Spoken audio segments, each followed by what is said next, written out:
Welcome to My So-Called Fabulous. I'm Tiffany. Y'all, welcome to the show today. And we talk about changing careers. I have done it. You have shifted. You've asked me about shifting. So here we go. Let me give you a statistic here. Inc. magazine, 5,000 list of fastest growing privately held companies in the nation. Okay. Nation. We have this woman right here today. I'm going to introduce you to Avara's Emily Wickard. Welcome to the show, Emily. Thanks for having me, Tiffany. Oh, my goodness. It is so nice to finally meet you in person. I know. If you're on social media and everything's linked, then you should know Shop Avara. Emily founded this company in what year? 2018. 2018. And when we say founded, that means I took my son's old nursery, converted it to sort of a makeshift showroom. I used his bathtub as our first warehouse. And yes, so I founded Avara in 2018. So, Emily, talk to me about this because you're in Dallas, Texas. I'm in Fort Worth, the Metroplex. This Inc. magazine 5,000 list. Okay. This is huge. This is absolutely huge. And I know you have so many other accolades, but you came from a career of finance. You were in finance for 2 decades. We have women and men that ask me all the time, can I do it? Can it happen? But finance is what you knew, right? So tell us your journey. How did it begin? Absolutely. So I got a degree in finance, and my father was in finance, and I was good at numbers, and I wasn't even sure what the working world held for me. But I did have this aspiration, sort of working girl, high heels, pencil skirt, briefcase, and I one day get to sit in the corner office and run this fabulous big organization. And so I started my career in software, and then eventually transitioned to a global manufacturing role. But at the end of my 20-year career in corporate, I was a VP of a Fortune 500 company. I had the big corner office. Only problem was I had 2 kids at home. One was 3 and one was 1. And I would come home from my job just exhausted. I loved the people I worked with, but I wasn't passionate about the work. And I always talk about this because it's so critical to my founding of Avara. But about the same time in my life, I was 41, I made the decision to get sober. And going through that process of where essentially my life was radically interrupted, it really gave me an opportunity to say, what am I doing with my life? What's my legacy going to be? And one day I found myself sitting at my kitchen table and I Googled how to start an online boutique. I saw literally that's true. It's kind of scary to think back how little I knew, but I Googled how to start an online boutique. And, I saw other women using Instagram and Facebook to sell clothing, starting their own stores. And, having a store for me was like a pipe dream. But I thought, well, I can sell things online and see how it goes. Mm-hmm. And, for those of you that do not know what Avara is, we're going to explain it to you because if you're in the Dallas-Fort Worth area, you certainly are. If you're on YouTube, take a peek. This is one of Emily's picks. I love it. This fabulous blouse. And what I love about this, I can't find it anywhere else. Or I really don't see this on anyone else. Yeah. I just haven't. So tell us about Avara and exactly what it is. So I started Avara really, I found myself as I had advanced in my career. I said, okay, I can afford to go to Nordstrom or Neiman's and spend, $200 on a sweater. And I found myself spending more money and going, I don't even necessarily really like this piece. I don't feel like it's anything different than everyone else has. So I felt that there was a void in the market for women's clothing that made you feel confident, comfortable, that was colorful and different and, essentially made you happy. And so that's really when I look at a top like you're wearing, it's easy to wear, it's flattering, it's sophisticated, but it's different. And like you said, you don't see it anywhere. Another thing about our pieces is something accessibility. I do not believe you have to spend $200, $300, $600 on a dress to look good. The vast majority of our pieces are under $100 and we'll keep it that way. That's it. And your ideal customer is whom? Gosh, it's funny. I would have said moms who feel like initially I lost their sense of style and was wanting to kind of get that back. But today I was at the store this weekend and we had 3 generations of women, a grandmother, a mother, and a daughter all shopping at Avara. So it really is, Tanya Foster calls it a brand for all ages, and it really has proven out to be true. So so I like to see Avara, being available to women in all seasons of their life. So let's go back to the 2 decades you were in finance and you graduated. Did you go to SMU? I actually went to University of Richmond. Shout out Richmond Spiders. Yes. My husband is an SMU graduate, but yes, I went to University of Richmond. Okay, University of Richmond. So when you were in college, when you were in that 2 decades, were you a fashionista? So great question. I remember I would always, I always get compliments on my clothes. And I remember I had a big pair of the YSL platform heels and I used to go up to the executive floor and it was all wood. Tributes. Yes. Yeah. Yes. Yep, and they'd go, here she comes, because they'd hear my big shoes. And for me, fashion and being able to express myself that way was really important to me, especially because, I was dealing a lot with analytics and spreadsheets and presentations. And it's like, if I'm going to have to do this work, I'm going to look good doing it. So yes, I always really took pride in being able to find pieces. I was that person that went to Forever 21 on Saturday and I would just look through all the pieces and find the best of the best. So I got a kick out of finding fashion that, I didn't have to pay $200 for a top. So it's expensive. Yeah. Everything's expensive. It is. It is. Okay. So I have a granddaughter named Ava. Oh. And you have a daughter named Ava. do. So the namesake of Avara came from your daughter. Yes. So yes. share that with us. Well, I'd like to say that I came up with the name myself, but that wouldn't be true. It was my husband. So I was saying, okay, I got to get it. At the time when you're doing this, I didn't think, okay, you're going to be naming this, multi-million-dollar business. It's going to last for years. I just thought I got to have a name for a DBA so I can get a sales tax ID so I can buy clothes wholesale. And I knew I wanted to in some way incorporate my daughter's name. And my husband and I were kind of noodling ideas and he came up with Avara. So good job, Bart. Yeah. Wow. And I had my logo made. It was $800. I remember I paid $800 to have my logo developed. Same logo to the day. I mean, so many happy accidents, but yeah. So when I started the show and you and I talked about this before the show, and let me tell you, the number of women, including myself, going through that career rut, and we were talking as well, these women and men graduating college and they're supposed to get a finance degree. They're supposed to be attorneys or they're supposed to, and it's okay, in my opinion, to not know what you want to do. Oh, yeah. And so I know you were there and you were supposed to be there. Your father was in finance, but what are you going to say to these men and women how do you make that plunge? How do you shift careers? Yeah, another great question. So in my experience, I work with so many primarily young women. And I am just so inspired by, they come out of school and they really do think about, how do I want my life to look? A work to them is I want to be passionate about it. I want to care about it. It's not, I really had the lens of I am going to get a job and I'm going to climb the corporate ladder and make money and achieve success.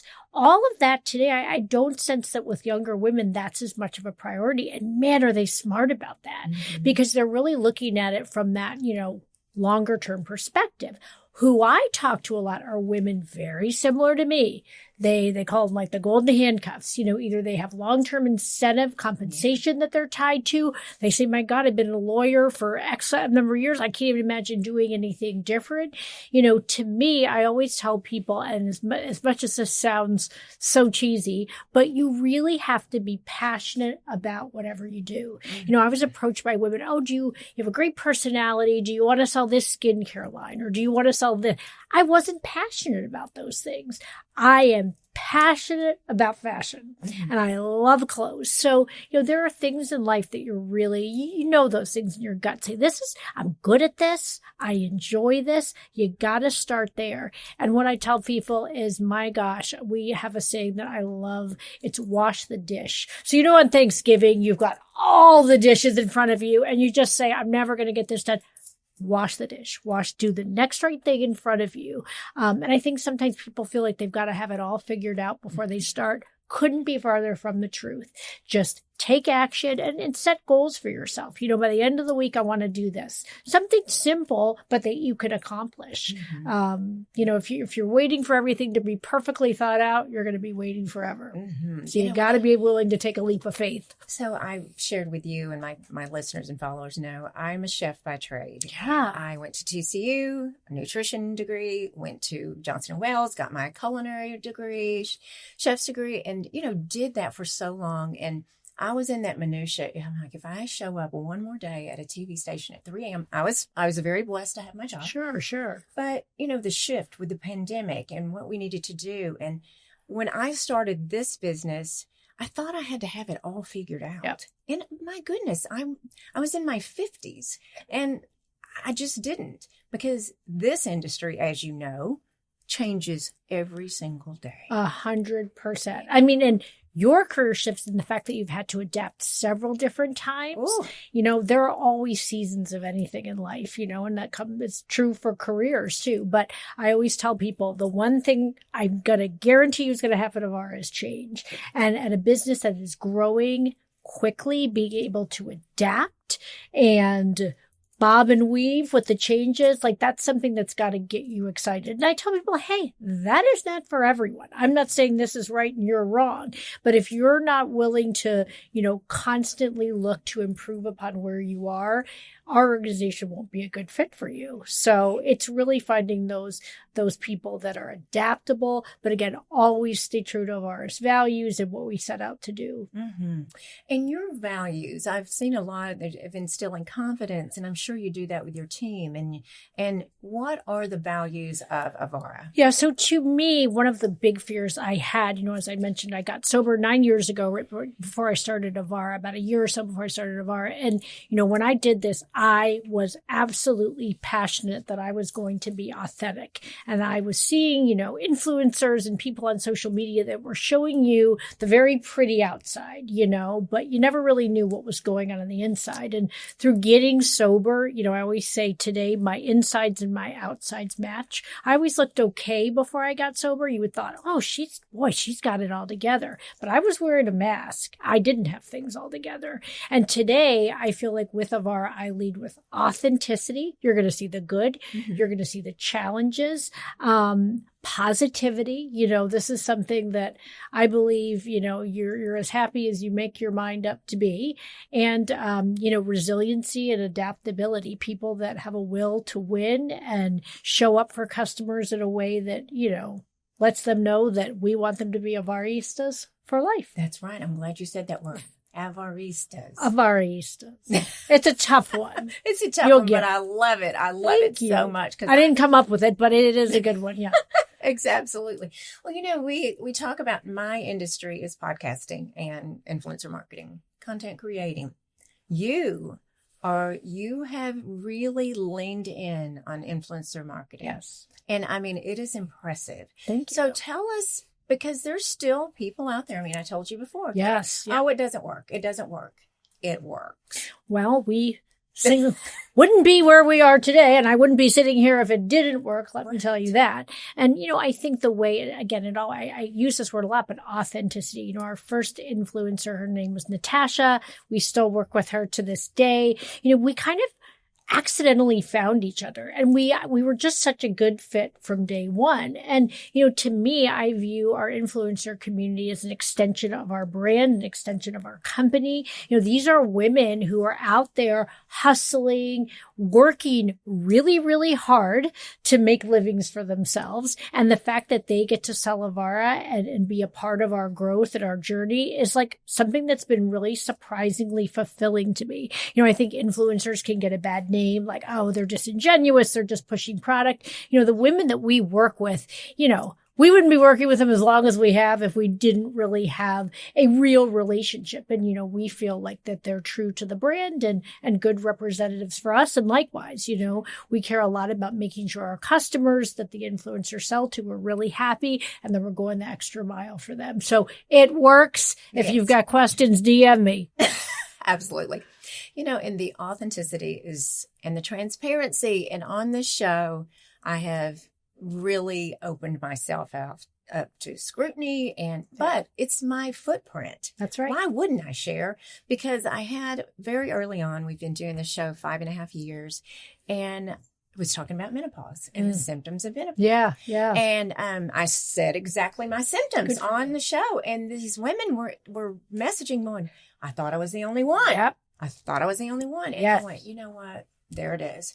And the other was going in a grocery store and they're like, oh my goodness, but you had on something different this morning on your feed. And I'm like, no, I'm in my Lululemons and my sweats. Yeah, right. But it's that transparency and that authenticity. Yeah. And I don't mind getting on without makeup. I Yeah. just don't care. I mean, do you think we look, I had makeup done today. You know what I mean? So I think resonating with people that you're real, like every day's not an Instagrammable moment. For sure. You know? For sure. Exactly not. So I think that, and I see, and I know the majority of your influencers that you work with, and it's true. It's the same thing. You know, just that coming out and saying, hey, we dropped the ball today or whatever the case may be. For sure. I think accountability is something that is so refreshing, these days. I always tell the women that work with me, I said, even if something is like 60%, 50% your fault, like stepping up, taking accountability, I just think it's such a refreshing quality that will serve you well in life, and it happens. I mean, no one is perfect. I always say progress, not perfection. That's how I start every day. Absolutely.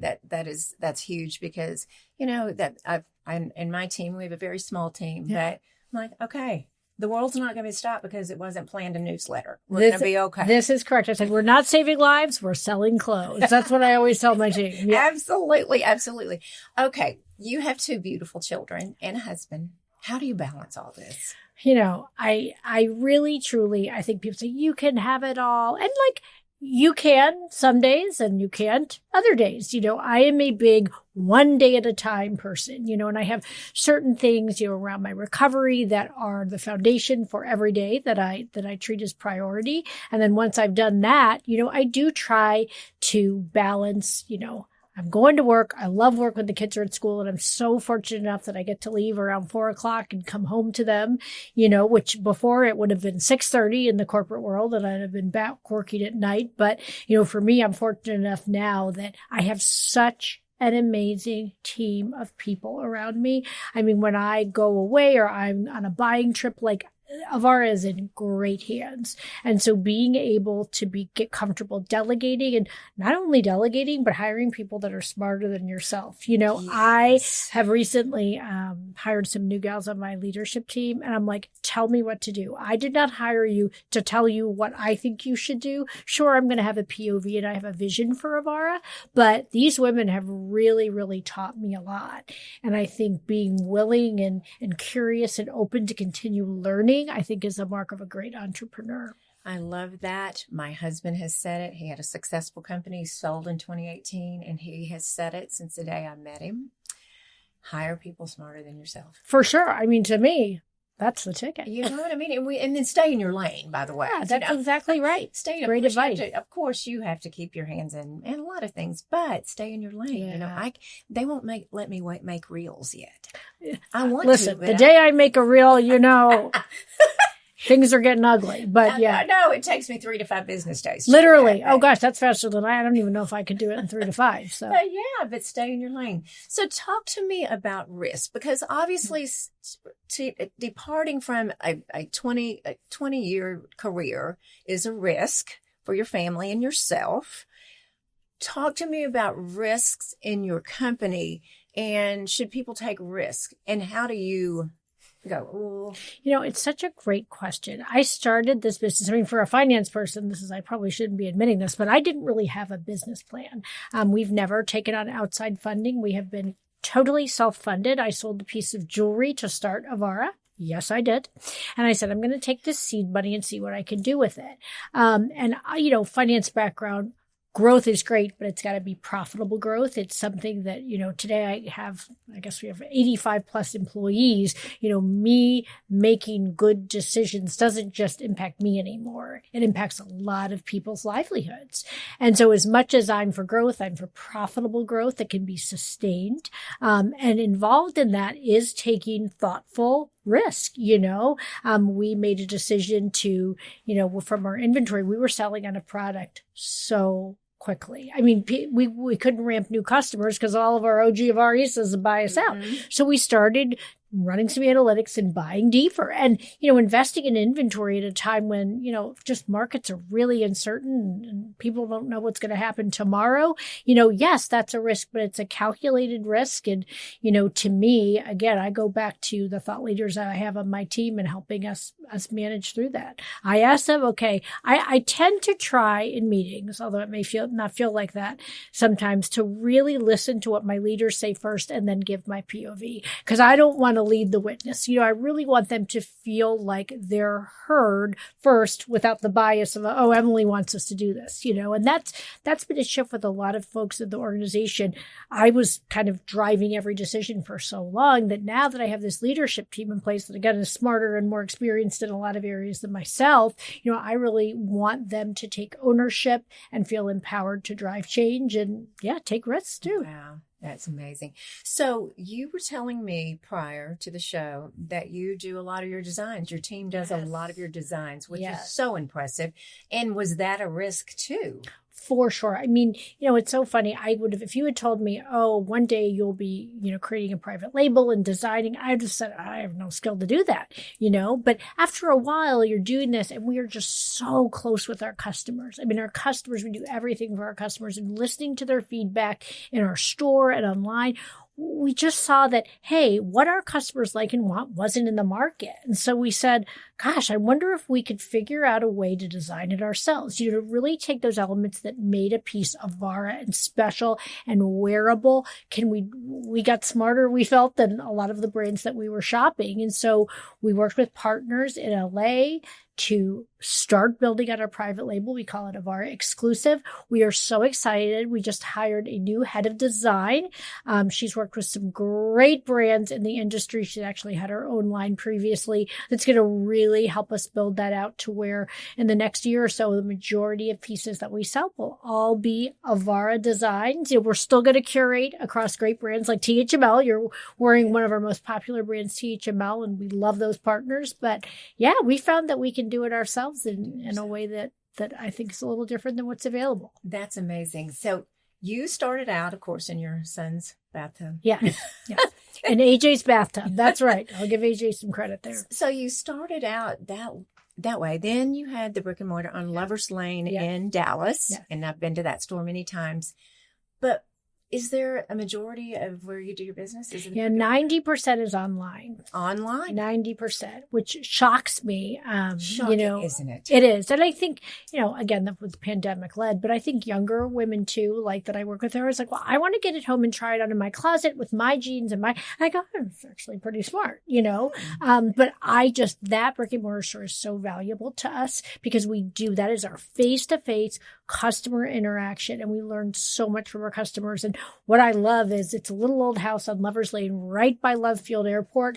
I cannot tell you how many women we have that come to Dallas for a shower or an event, and they're like, we're stopping by the store. Mm-hmm. So I really feel like we get some nationwide input there. Mm-hmm. And it's, that said, the power of online growth is huge. It's amazing. Yeah, you definitely don't need 10 brick and mortar stores to grow a brand. At least that hasn't been our experience. So when, I grew up in a time where I felt like, well, we didn't have this. I mean, this was not an option. I mean, let's get real here. I'm 60 years old. But I just couldn't imagine when all this began with e-commerce, I couldn't imagine not going somewhere and trying it on and feeling it. Same. And does it fit me? And, yes. How does it fit? Which takes me to shopavara.com. Yes. Your website. Yes. You're on it. You have videos. Yes. She's trying on. Yes. She's talking about it. She tells us how it fits, which is huge, right? Oh, it is. I mean, and you know what? I look at some websites and go, why would they put that elegant dress with a pair of clogs? Yeah. Tell me about it. I know. I have to say, I've been on a few competitor websites lately. I'm like, I'm pretty proud of what we're doing with Avara. Thank you. I know. It's a great team. I know, but I mean, even that, did you have the whereabouts to go, hey, I need to be doing a video? Well, I'll tell you how that started. I'm giving away all my secrets. I should say, yes, I knew exactly what I was doing. So it was COVID, right? And, what was funny was when I started Avara, I was selling on Facebook, and women would say, well, oh, do you have a store? I want to come try it on. And I said, well, I guess you can come to my house. So we started pop-up shops, and Thursdays and Fridays, women would come to my house, and, Sure. I was running an illegal business out of University Park. Thanks, University Park, for giving me my start. But COVID hit, and of course that ended pop-ups. I knew I had to get the storefront, but during COVID, I remember thinking, gosh, I've just started this business. We've got this momentum. Like, I don't want to stop. Like, I want to pivot. We were selling loungewear and masks and all of this. People were buying. I couldn't believe it. They had nothing else to do. They were still shopping for clothes. I have no idea where they were wearing them, but they were buying. And during that time, I thought I needed to be able to convey to my customers what I would tell them if they came to my pop-up shop. So I started my fit videos, and it really started that organically. And then I just kept going as we expanded our online presence. I said, I really want to be able to communicate the things that I think are important in making a decision on a piece of clothing directly to my customers. So, those fit videos, they're a lot of work, but they really, really, customers seem to really enjoy them. And, Hey, why not? Yeah. let's do it. Hey, Yeah. and let me tell you, I remember when you're talking earlier about when you ran out of stock. You're my game day girl for TCU. Yes, I know. I mean, we have Oh, I love it. every Thank you. TCU purple. We wear it because we don't miss a game over there. I love And it. so Avara, I would go, Kennedy, hurry. She just pulled the game day out. Did we miss it? I know, Is it's it going to be gone. I know. It was like for a while there, it was like, it was just beyond my wildest dreams, but I've learned a little lately, it's like dream big, don't limit yourself. And I think I was someone who, I don't know, probably had more of a cautious mindset, and especially me having a finance background. And today, I really, I trust God to guide myself and our organization. And I trust that gut. I run every morning. This morning I was jogging, and there was a couple things I thought, okay, yeah, I need to run these things down. So it's a lot of going with your gut and keeping going. When you fall down, it's cliche, get back up. Because everyone's going to fail, and you're going to have moments where you think, I have made the wrong decision. Oh my God. Yeah. Keep going. Keep going. I love that so much. I can't even. Does your husband work with you? No. God. He threatened it once, and everyone was like, no, Bart. No, Bart. God love Bart. He is in commercial real estate, and he's very successful and loves what he does.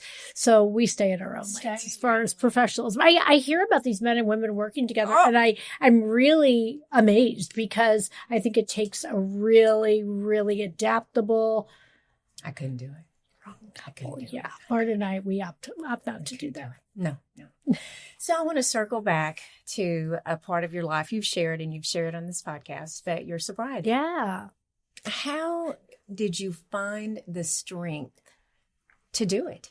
Well, I would like to say again, it was all my doing, but it got to a point I was in my early 40s, and, I was a normal drinker all through college, and I ended up getting a root canal when I was in my early 20s, and I got addicted to Vicodin, which, this was, oh my gosh, 25 years ago. So this was before awareness around pain medication was even a thing. So I really thought I was crazy. Well, I eventually stopped the pain medication, started just drinking, and that became a problem. So, by 41, I was, I would say, functioning addict and alcoholic. Again, I had a big job, beautiful house. From the outside, I looked okay, but my husband knew things were not okay. And I had a 1-year-old and a 3-year-old at home, and he said, I'm done. I'm taking the kids. I'm going to divorce you. This is that. And I thank Bart. People can sit here and go, oh my gosh, that's just so tough. And it was the best thing he could have done for me at the time, because it really, again, it was a radical interruption to my life. If not now, never. When am I going to do it? And so, yeah, I was fortunate enough to found a program and a group of people that were like-minded. I realized I wasn't alone. I was just a garden variety addict and alcoholic. Oh, right. And when I went in, as a woman, I was very ashamed. I really worried about, are other parents going to let me drive their kids around? I'm an alcoholic. I mean, not on the bucket list of a lot of young women to go Right. and, say that they're an alcoholic or an addict. But today, 9 years in, I started sharing around 5 years sober, and I cannot tell you how much it's meant to me. All the women who have reached out, I believe God gave me Avara as a platform to share my experience and tell my story. And most of all, to say you are not alone and there is a solution. So something that I was probably the most ashamed to admit. Now I'm open about it. And, again, it's part of my legacy, and I'm really proud of that. Isn't it amazing? You can say, I'm proud of it. And your husband loved you. And and he saved your life. He did. No, he absolutely did. Couldn't work with him, but yeah. Kill him that way. But I really appreciate him saying enough is enough. Oh, that's so wonderful. And sharing this to our audience is amazing. And learning more about Avara has been amazing. And finally meeting you. My goodness. I know. See you in the closet, but that's about it. I know. I'm in the closet a lot. But Tiffany, this has been so much fun. I respect where you've been. I respect what you do. It's not easy, and it takes putting yourself out there, and that sounds, when you see all the success, it's easy to say, oh, right. But at first I start with 0 followers, and you've got to build from there. Mm-hmm. And so it takes a lot of guts to do what you do. And thank you. Looks like you found your place. Thank you. I love it. I can tell. Appreciate it. Well, thank you so much. And everyone, we are going to have how you can find Emily and Avara in the show notes and follow along. And everyone, I say this every single Tuesday, keep being fabulous.